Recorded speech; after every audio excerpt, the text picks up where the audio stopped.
पण काही दिवसात इंडिया आघाडीचं सरकार सत्तेत सुद्धा येणार आहे. साहेब, एकतर तुम्ही निवडून आलात त्याबद्दल खूप खूप तुम्हाला कॉंग्रॅच्युलेशन आहे. आणि खरं तर तुमच्यावर सातत्यानं आरोप होतात, गुंडगिरीचे आरोप तुमच्यावर केले जातात. अनेक जण आरोपच्या पद्धतीनं करतात, तर काय नेमकं तुम्ही उत्तर द्या? आता हे निवडून येऊस तर आपण एका पक्षाचे आणि पार्टीचे उमेदवार असतो. निवडून आल्यानंतर आपण तमाम जनतेचे लोकप्रतिनिधी असतो. लोकप्रतिनिधी याचा अर्थ तो कुटुंब प्रमुख असतो. त्यामुळं निवडणुकीच्या कालखंडात आरोप प्रत्यारोप चालू असतात. त्यामुळे त्या गोष्टीला आता महत्त्व देणं माझ्या दृष्टीने योग्य वाटत नाही. पण इतका मोठा आरोप तुमच्यावर होतोय, गुंड असल्याचा आरोप होतोय एका लोकप्रतिनिधीवर, तेव्हा त्याच्यावर अनेक जबाबदार आहेत. नाही, तो निवडणुकीच्या कालखंडामध्ये आरोप झाले, आता ते सोडून द्यायचे ना. आता त्या गोष्टीवर बोलणं योग्य आहे का? नाही योग्य, मला तरी योग्य वाटत नाही. आता मला एवढी आता लोकसभेची जबाबदारी दिली, संसदेत पाठवले, आता मीच जबाबदारीने वागलं पाहिजे ना. एखाद्याने कोणी आरोप केला म्हणून मी प्रत्यारोप करायचं योग्य नाही माझ्या दृष्टीने. अशा पद्धतीने खरं तर आरोप करणं म्हणजे एक प्रकारे गंभीरच आहे, कारण एखाद्याच्या कॅरेक्टरवर अशा पद्धतीनं सवाल उपस्थित करणं ते पण गुंडगिरीच आहे. नाही, आरोप निवडणुकीच्या कालखंडामध्ये प्रत्येक वेळेस होत असतात. झाली निवडणूक, मतदान झालं, निकाल लागला, मी झालो खासदार पण झालो, मग आता त्या गोष्टीला कशाला महत्व द्यायचं? झालं गेलं, गंगेला मिळालं.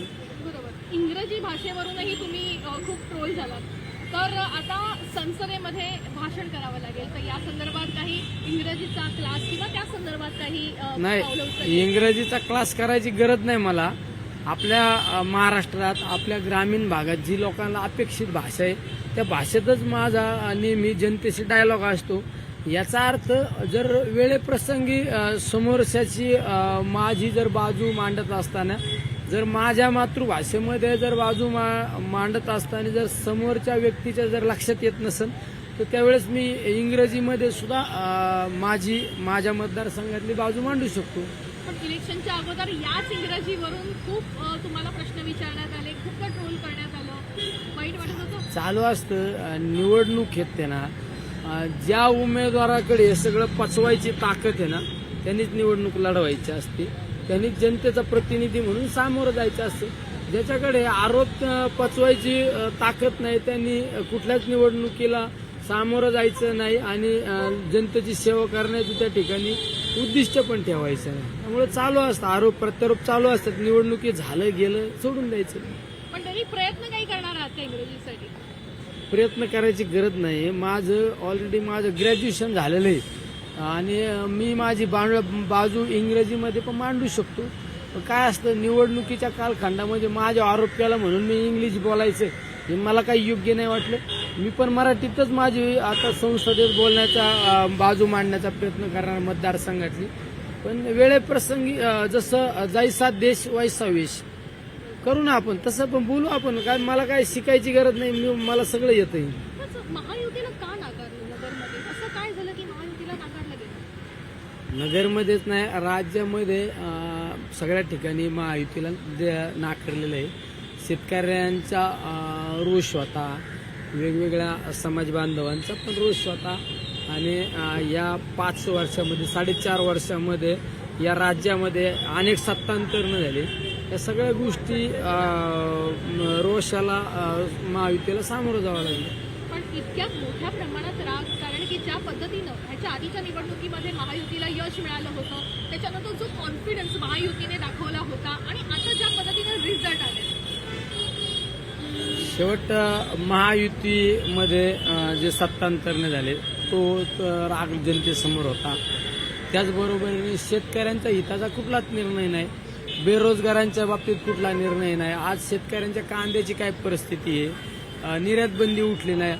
आमच्या शेतकऱ्यांना जोडधंदा दूध धंद्याची काय परिस्थिती आहे, म्हणजे बिस्लरीची बाटली एका बाजूला घेतली तर 20 रुपयाला आणि दुधाला जर भाव 18-19 रुपये 20-22 रुपये मिळत असेल तर अवघड परिस्थिती. या सगळ्या गोष्टींना रोष जनतेसमोर होता आणि त्यामध्ये आदरणीय पवारसाहेब, उद्धवसाहेब असो आणि काँग्रेसचे बाळासाहेब थोरात असो यांचं नेतृत्व जनतेने स्वीकारलं. पण कांदा प्रश्नावर तुम्ही नेमकी काय भूमिका करणार? तुमच्या मनामध्ये काय आहे आणि कांद्याची निर्यात बंदी उठवण्यासाठी मी प्रयत्न करणार. मी आजच आदरणीय पवार साहेबांना भेटलो आणि साहेबांना सांगितलं मला कांद्याची निर्यात बंदी आणि दुधाच्या दरवाढीच्या बाबत मला एक आंदोलनाच्या माध्यमातून सरकारला त्या ठिकाणी जाब विचारायचा आहे. तर मला पवार साहेबांनी सांगितलं की अजून आचारसंहिता शिथिल झालेली नाही. मला जरी प्रमाणपत्र मिळालं असेल तर ते संसदेत नोंदावं लागतं, दिल्लीला जाऊन नोंदावं लागतं आणि ते प्रमाणपत्र मिळाल्यानंतर आपल्याला पुढली दिशा ठरवावी लागते. तुम्ही जोरदारपणे पार्टीच्या सोबत जे आहे ते कांदा प्रश्नावर आवाज उठवणार. अरे मी शेतकऱ्यांचा प्रतिनिधी आहे, मला तर आवाज उठावाच लागेल ना. माझा शेतकरी आनंदी तर मी आनंदी. मला काय मिरवायसाठी लोकांनी खासदार केलं का? लोकांना न्याय द्यावा लागेल, मला लोकांना रिझल्ट द्यावा लागेल. सक्षम विरोधक म्हणून इंडिया आघाडी सध्या संसदेमध्ये दिसून येणार आहे, सक्षम विरोधक म्हणून. तर अशा वेळेस विरोधकांचा महत्वाचा मुद्दा तर शेतकरी हा असणारच आहे, पण कांद्या संदर्भात आणखी अनेक दल जे आहे ते तुमच्या सोबत असतील का? कशा पद्धतीचं प्लॅन? इंडिया आघाडीचं सरकार एका ताकदीने विरोधकाची भूमिका सध्या तरी बजावणार आहे, पण काही दिवसात इंडिया आघाडीचं सरकार सत्तेत सुद्धा येणार आहे. देश विदेशातील प्रत्येक घडामोडींचे लाईव्ह अपडेट मिळवण्यासाठी आता साम टीव्हीच्या सर्व सोशल मीडिया प्लॅटफॉर्मला लाईक, फॉलो आणि सबस्क्राईब करा. तसंच सर्व नोटिफिकेशनसाठी बेल आयकॉन प्रेस करायला विसरू नका.